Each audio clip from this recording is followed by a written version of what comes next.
अस्सलाम वालेकुम।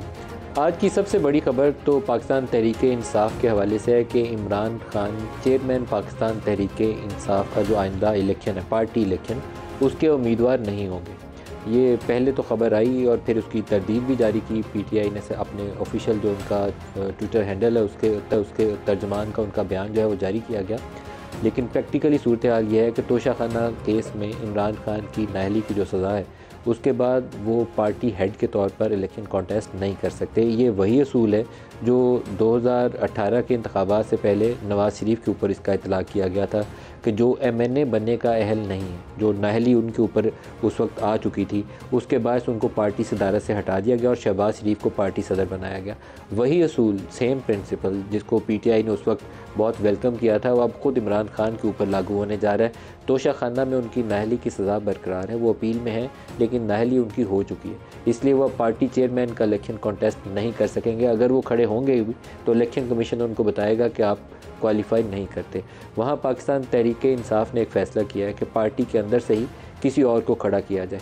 Interesting position यह है कि पहले लोगों का ख्याल ये था इब्तदाई तौर पर कि अलीमा ख़ान को इमरान खान ख़ुद से नॉमिनेट करेंगे कि वो पार्टी चलाएँगी। अगर उनकी सज़ा का अमल आगे चलता है या उनकी नज़रबंदी बरकरार रहती है या उनको जेल की सज़ा हो जाती है तो अलीमा ख़ान उनके एब्सेंस में पार्टी चलाएँगे, लेकिन ऐसा नहीं हुआ।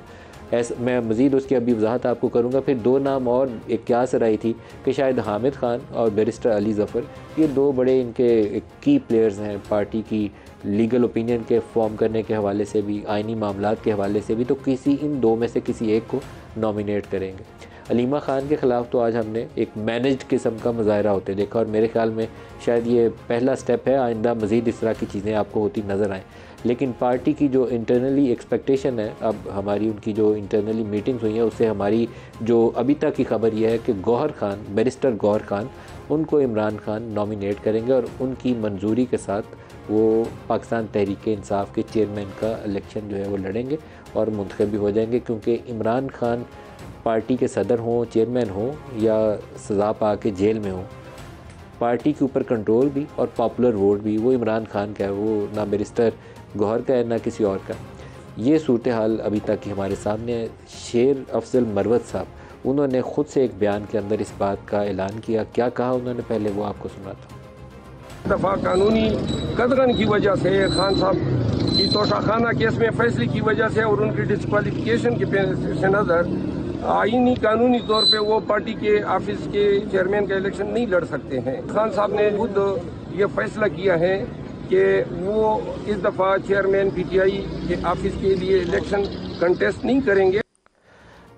कल हो सकता है कि बाकायदा ऑफिशियली एक पाकिस्तान तहरीक-ए-इंसाफ़ इसके ऊपर अपनी जो पार्टी पोजीशन है और जो उनके फ़ैसले हैं उनका ऐलान जो है कल दोपहर के वक्त 2 बजे के करीब उसका बाकायदा ऐलान कर दे और तफसीलात हमारे सामने आ जाएँ।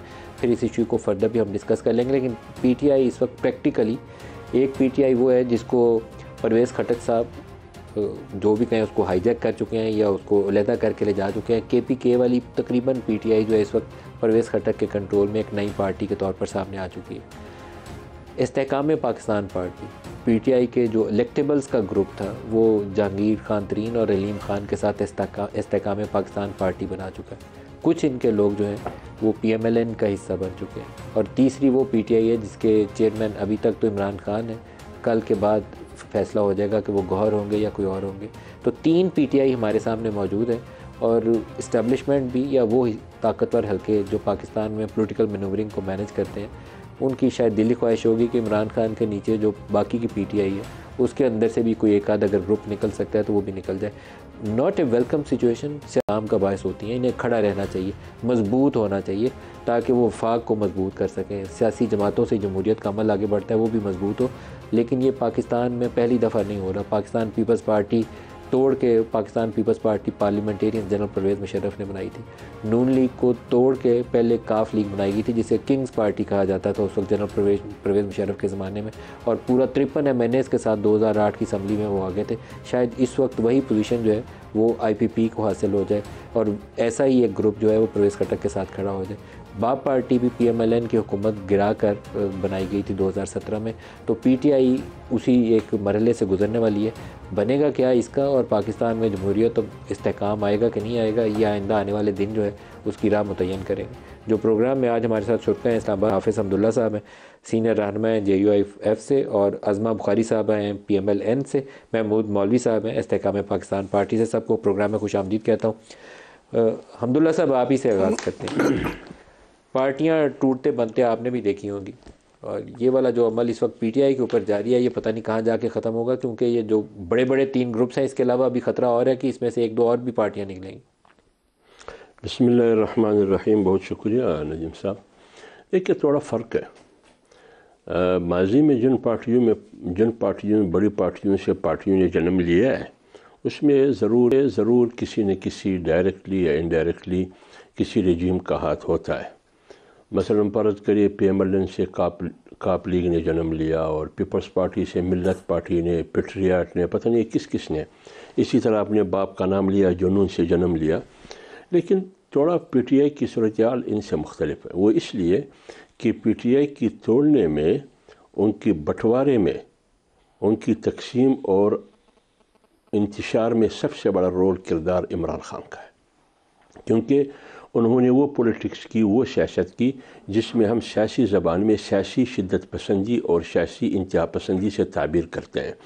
बिलखुसूस सानिया 9 मई आपके सामने, उससे पहले इस्लामाबाद पर 2-3 दफ़ा उन पर चढ़ाई करना, वो गालियाँ जो आपको मालूम है कि एक इदारे के सरबराहों के बारे में जो ज़बान वो इस्तेमाल करते थे, असम्बलियों को तोड़ना, पंजाब असम्बली यानी हसाबसा असम्बली उनके पास थी, इनकी हुकूमत आज़ाद कश्मीर में, खैबर पख्तूनख्वा में, ये सब कुछ जो कुछ भी है उनके सामने, ये सारे उनका किया दरा है। जैसे कि हमारे कुरान करीम में इरशाद है, मा असाबकुम मिन मुसीबतिन फबिमा कसबत ऐदीकुम, जो मुसीबत आप पर मुसल्लत हुई है ये आपके हाथों का किया दरा है।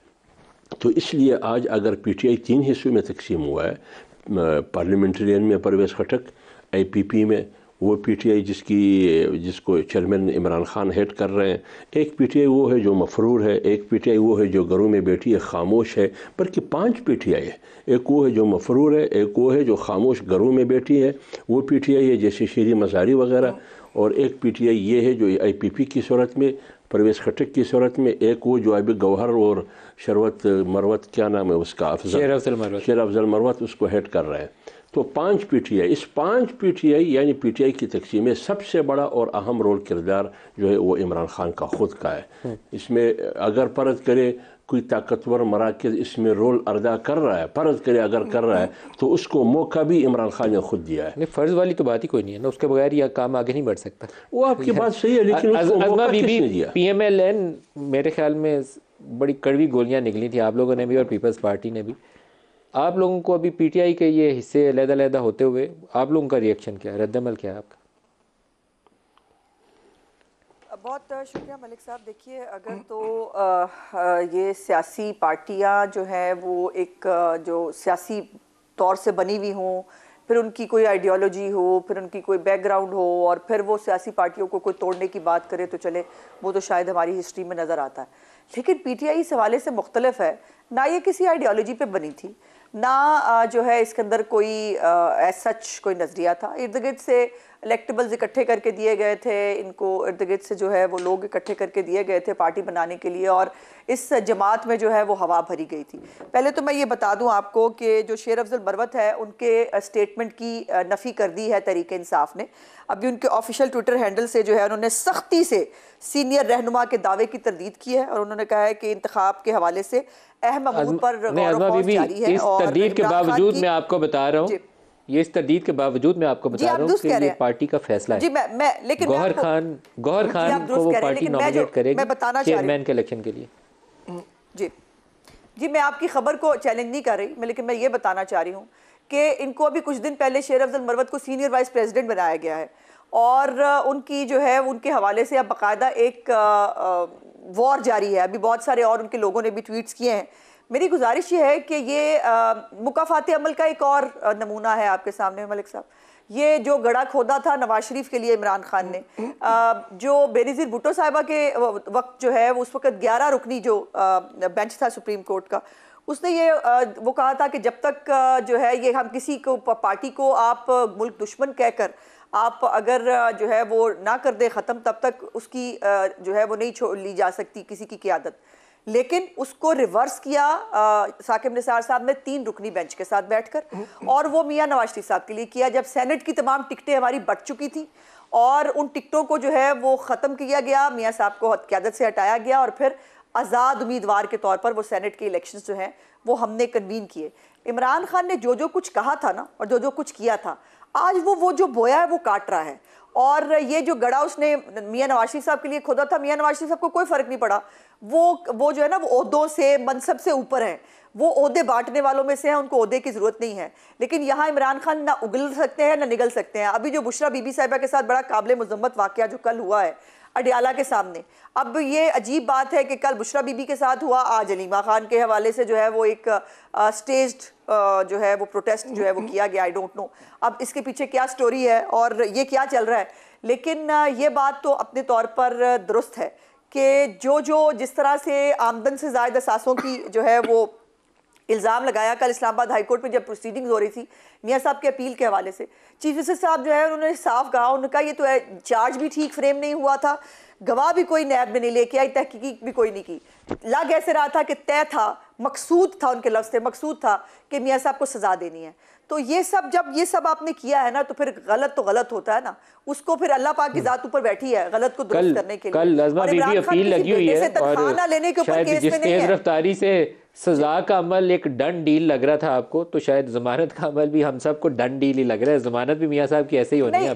नहीं बिल्कुल नहीं लग सकता। नहीं मलिक साहब कैसे मुझे ये बताइए, ये अपील 2018-19 की है और मरियम साहिबा की अपील जो है वो इस हवाले से डिसाइड भी हो चुकी है। मरियम साहिबा की ये बरियत के ऊपर बड़ा कॉम्प्रिहेंसिव जो है आमिर फारूक साहब उस बेंच के मेंबर थे, दूसरे मेरे ख्याल मसूद अख्तर कियानी साहब थे, वो इसके ऊपर एवन फील्ड के हवाले से तो बाकायदा तौर पर फैसले में लिख चुके हैं कि असासा नवाज शरीफ के नाम नहीं था, नवाज शरीफ की मलकियत ही साबित नहीं होती, मरीम की अबैटमेंट कहाँ से आ जाती? आप तो कानूनी पहलुओं की बात कर रही हैं। मेरा तो ख्याल है कि नैब वालों ने कल हाथ जोड़ के माफी मांग लेनी थी उनसे, पहली पेशी पे ही वो कह रहे थे हमें सिर्फ आधा घंटा दे दें, हमें चाहिए नहीं टाइम, उन्होंने कुछ कोशिश नहीं करनी। एक मिनट मेरी गुजारिश है, एक जुमला सिर्फ मैं कह दूं, मुझे अफसोस ये है कि खुद चीफ साहब कह रहे हैं कि सजा देना मकसूद था। चीफ साहब को पता है अरशद मलिक की वीडियो है, चीफ साहब खुद बता रहे हैं कि लिखा है सफ़ा नंबर 171 पे जज बशीर साहब ने कि कोई प्रैक्टिसेस का इल्ज़ाम नहीं है, कुछ नहीं है, लेकिन सजा देनी है। उसके बावजूद घंटों की समाज जो है वो हो रही है, चला रहे हैं जी, ठीक है।